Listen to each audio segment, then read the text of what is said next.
Good morning. So I was just reading an article here which says Texas school district mandates transgender education for 8-year-olds.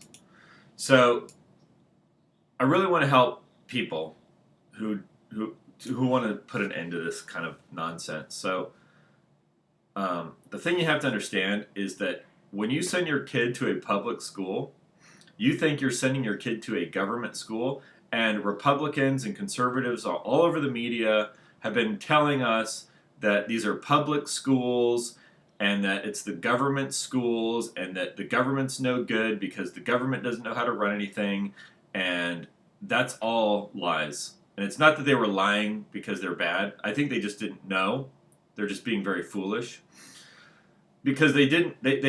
What they did really is they misidentified what a public school is, or what a public library is, or what a public institution is in general. But we're just going to stick with public schools. A public school is not run by the government at all.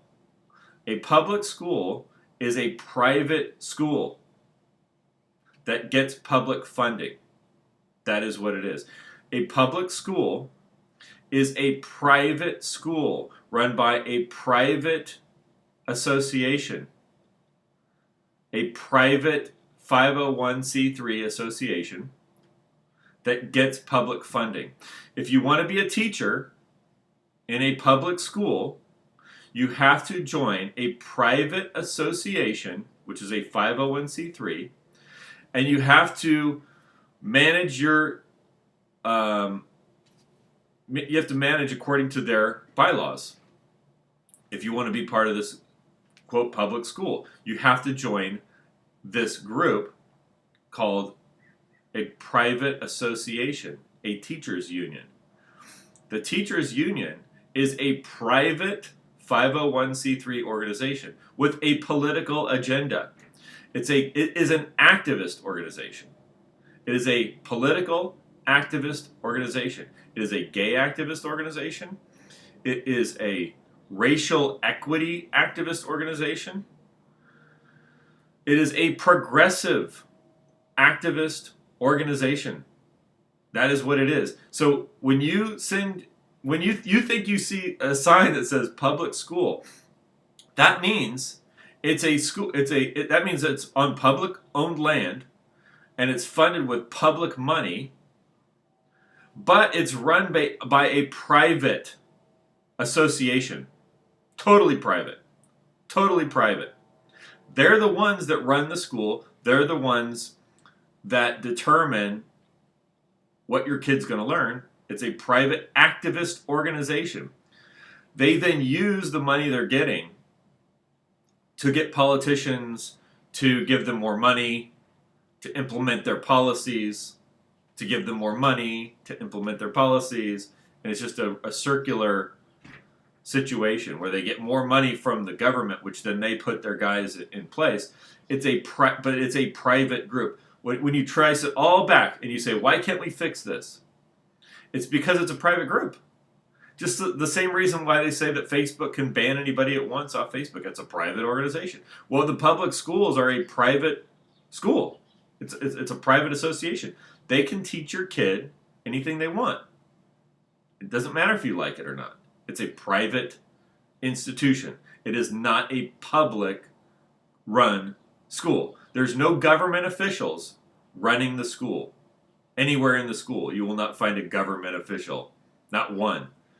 They're private, funded by the public. It's a private group funded by the public. That's why the same thing happens in libraries. When you go to your library and it says public library, that means it's on public land and it's funded with public money. And that money is run, that funding goes to a private association called the American Library Association or some other library managing association. But if you go to the American Library Association website, you'll see, or go to their Wikipedia page, you'll see that they are an activist organization. They are a gay activist organization. They are a racial equity activist organization. These are activists. That is what these these private 501c3 quote public organizations are. They like to say that they're public, but they're private associations that get public funding. Now, one way that you could fix this is that, let's say you got somebody elected who's a Republican, who's not a retarded Republican, and you get them to just say, well, we're not going to fund any private associations, political activist associations, because here's the thing. Because these are all run by private groups, then what you should be able to do is go, well, in our town, our schools are all run by, let's say, Christians. And in order to run the school, you have to be a Christian. Because, see, the way it is now, we have an established religion running the schools. The progressives are a religious organization.